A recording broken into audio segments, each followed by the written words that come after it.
Transformers issue number 9. Look at this awesome cover with Optimus Prime with the world on his shoulders.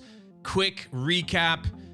The Decepticons got all the energy. They got their Nemesis ship back. Soundwave's in charge. He's calling for reinforcements. The Autobots are just, they're in a world of hurt. But they got the signal, and they're going to see if they could end the Decepticons once and for all. The comic picks up with Jetfire flying the Autobots to the signal that they detected. And here we go. You got Cliffjumper. They're going over the sound, and we immediately get into a conversation with Shockwave and Soundwave saying, thank you that you're going to help us, Soundwave. We need all the help we can get. And they hit a button, and immediately something goes out into the stratosphere. And you could see Prime looking. He's like, Cliffjumper, pull up. What the heck is going on here? Look out. Giant laser beam just flies into the sky, and Prime is like, that's some sort of energy pulse.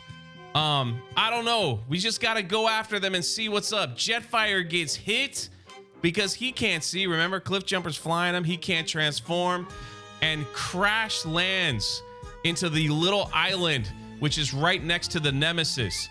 Prime gets up and he's like, Autobots, everybody okay? And here we have the Constructicons. They are just gonna start opening fire on the Autobots. You got everyone injured, and then a portal opens up, and in comes Shockwave. I mean, look at this cover. And he immediately just stomps on Cliffjumper. You know, I mean, it's gonna get crazy. Prime looks up at Shockwave, and Shockwave, every time I see these characters, I just hear the G1 cartoon voices. That's just where I'm at. He's like, we Decepticons have work to do. He walks to the portal. You got Thundercracker, you got Soundwave, and you got Prime with the Megatron cannon. And we're all going into this big battle. Soundwave looks at Shockwave. He goes, we have succeeded, brother.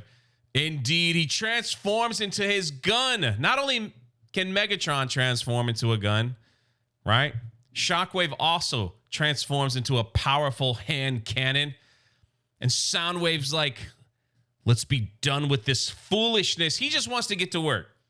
Soundwave's like, the Autobots are like pests, gnats. They're like, we're trying to take over everything, take over Cybertron. We just got to rid ourselves with this. Points the gun at point blank range at Cliffjumper. And out of nowhere, Ratchet takes the shot for Cliffjumper. I don't know if he's alive. He looks pretty dead to me. Cliffjumper just in total shock. He can't believe what Ratchet just did. I think Ratchet's dead. You got the smoke coming out of his mouth, you know?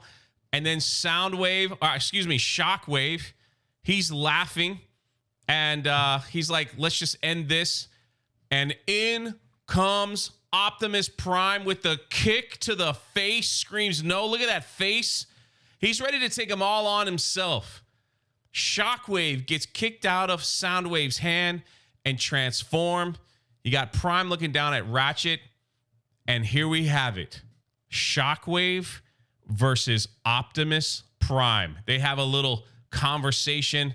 He's like, you're still sniveling, slimy, and weak. And Prime's like, weak? Did you forget our last meeting, Shockwave? Shall I make you cry for mercy a second time? And before he could finish, he's like, silence, you Autobot dog. Oh, and then we immediately switch back to Carly. She's in the car with RC. And you can tell Carly is frustrated. She just wants to fight. She's like, when are we learning to fight? Like, we got something else we have to do. Wheeljack and RC are heading to the dam to try to get power. And immediately the road is blocked by, I'm assuming, like militia soldiers. They transform, and Carly comes out. She's like, listen, I can explain everything. These are the good guys. And Wheeljack's like, we mean you no harm. That's an Autobot promise. We then head over to the hospital where the doctor looks at Spike and says, I got some bad news. It says your spine was grazed when you were shot, Spike, This is something you can work on. But she's like, just tell me, am I going to walk again? He's like, well, we never say never, you know? And so he's getting the news that he might not ever walk again. And in comes Astro Train. That was his mission from Soundwave. Astro Train shows up at the hospital. He's like, I need the one that they call Spike. Who is that? And the hospital, they're like, they don't know what's going on. And Astro Train's like, I'm just going to kill all of you guys until you give me the one that's Spike. Spike comes out there and he's like, I can save lives. I'm Spike. I'm ready. Take me. Astro Train picks him up, transforms, and heads on out of there. Now, Astro Train did say it's like very brave of you, you know, to give yourself up to save others. Like, it's very impressive. And they're out of here. We then get back to the fight.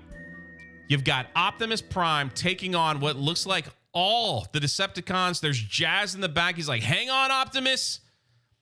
And Prime is just trying to fight Shockwave. You know, Shockwave's like, thank you for your assistance, Scrapper. The Constructicons are out there. Shockwave picks up Prime and slams him right onto the ground with a pile driver. I love the wrestling moves in this. Just a freaking right out of the WWE. And just slams him on the ground and he begins to celebrate. He's like, I did it. I defeated the great Optimus Prime. We then go to Cybertron with Elita 1 carrying Ultra Magnus. And then we see, like, I finally figured out this is like Bruticus. They're chasing her down and she's trying to escape. She's got nowhere to go. She blasts one, you know, but she's running around carrying Ultra Magnus. She sees the purple light and she's like, you know, old friend, listen, one day we'll die in glory, but you ain't dying like this. I'm keeping that promise to you. They go through the purple light and just run into Shockwave. They went through the portal. They're on Earth. And she knocks Shockwave down, which gives Prime enough time to kind of shake it off. She's like, what am I doing here? That's you, Optimus? What is this place? And then we see the Combaticons trying to go through the portal. Now, I wonder if they're going to give them the same backstory. If you don't know, in the G1 series, Starscream created them, you know, to be like his own personal army when he was kicked out of the Decepticons. But I don't know. I'm not sure. But they're trying to go through the portal. Elita 1 jumps on the ground, sees Optimus Prime's gun, turns around and blasts the portal, literally slicing one of them in half. And the portal's like shut down, right? They're like done. Soundwave gives the orders to Decepticons remove the Autobot from the planet for good. And he's just firing. He's got a shoulder cannon. Everyone's getting blown up. Jazz and Cliff Jumper looks like they're about done, you know? And Elita 1's like, Optimus, we need to retreat. And Optimus is like, not without, and are you kidding me? Are you kidding me? Did Elita 1 just shoot Prime in the back?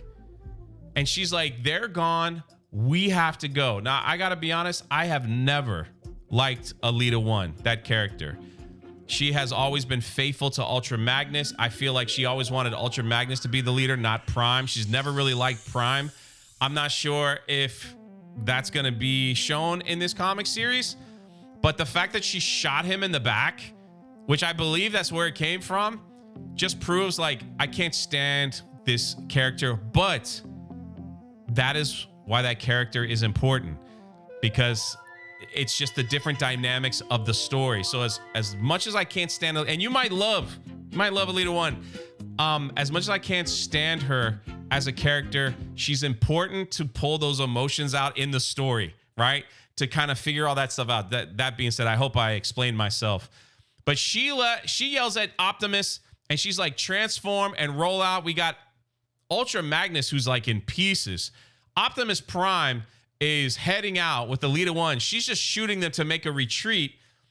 Soundwave's like, Decepticons, we got to go. And Shockwave's like, hey, Soundwave, no, let him go.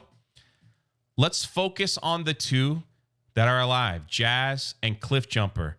And you could see Cliff Jumper just with his arm out like, please don't leave us with these people. Please don't leave us here.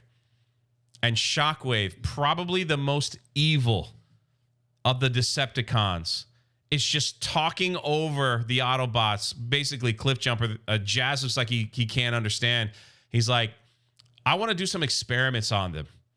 So now we know Shockwave was experimenting on Ultra Magnus for 150 years, just torturing him and keeping him barely alive so he could feel the torture. And Thundercracker's like, oh, experiments? And Shockwave's like, oh, yes. And Cliff Jumper is like, wait. And Shockwave's like, painful experiments. And you can see Cliff Jumper being dragged away and the pain in his face. Like, I don't want to go through this. It just shows that Shockwave is the evil, the most evil out of all the Decepticons. And that's exactly who he is. That's who he was in the old comic books, if I remember. And they're portraying him perfectly. He's being dragged away. We then get back to Spike with Astral Train, and he's like, what are we doing here? Like, what's going on? I don't understand. And Astral Train's like, look, I'm just following orders. You're probably going to be tortured. I'm not really sure. But, you know, I'm just taking you back, doing what I'm supposed to do. And then all of a sudden, there's like this boom. And Astral Train's like, my engines have been shut off. Right? Like some kind of EMP, just boom. And he's going in for a crash landing. And he crash lands and something breaks open. And you hear someone go, your name is Spike, yes? And he's like, who? And here we have the first, I'm clapping here while I'm recording this. They brought in Beachcomber. Oh my gosh, I love it. He's like, my name is Beachcomber. I'm here to rescue you. And that, ladies and gentlemen, boys and girls, is how this episode ends. I'm so glad to see Beachcomber, you know, given a role here. I don't know what's gonna happen. And it's exciting to me. I can't wait to get into the next episode. And my goodness, what do you guys think? Let me know in the comment section below. Man, I appreciate you guys watching these videos from front to back. Listen to me, from start to finish. The secret word of the day is Beachcomber. Just type in Beachcomber. Let me know you finished all the way to the end. Man, I appreciate you. This is Jay, and we'll catch you in the next one.